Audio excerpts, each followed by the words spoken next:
Nayapura CB garden में मगरमच्छ की शिकायत मिलने के बाद वन विभाग के द्वारा ऑस्ट्रेलियाई तकनीक से सीबी गार्डन के छोटे तालाब में पिंजरा लगवाया गया है।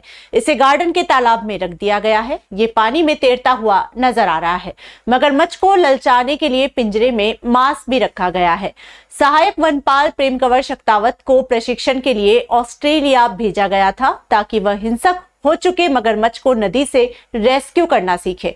पिंजरा बनाने में करीब 65,000 का खर्चा आया है। वहीं 50,000 की लागत में ट्रॉली बनाई गई है।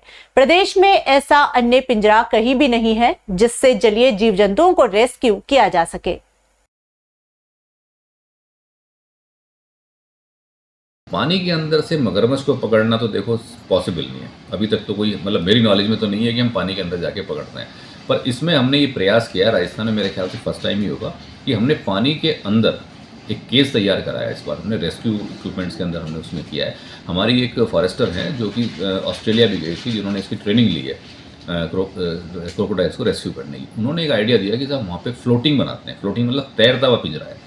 तो जो पिंजरा आप ये मानिए लेपर्ड पकड़ने के लिए मैं बाहर लगाता हूँ, उसमें लेपर्ड अंदर जाता है और जैसे ही उस मांस को खींचता है तो चूहे के उसकी तरह वो खटका बंद हो जाता है और उसमें ट्रैप हो जाता है। ऐसा ही स्ट्रक्चर हमने फ्लोटिंग बना दिया है, लोहे का, लेकिन पूरा वो बोट की तरह से है, वो फ्लोट होता है, तैरता रहता है।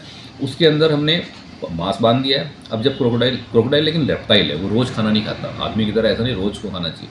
हो सकता है वो 15 दिन बाद का है, हो सकता है 1 महीने बाद का है, हो सकता है 2 महीने बाद का है। तो जब भी उसको खाना होगा तो वहाँ पे उसमें जाएगा और जैसे ही उस मांस को खींचेगा वो उसका जो खटका है वो बंद हो जाएगा और उसमें ट्रैप हो जाएगा, बंद हो जाएगा। अब हम सिंपल से उसमें रोप बांध रखी है, हमने रोप बांध के उसको खींच लेंगे इधर और यहाँ पे ला के उसको जहाँ पे भी मैं रेस्क्यू करके छोड़ना होगा तो छोड़ सकते।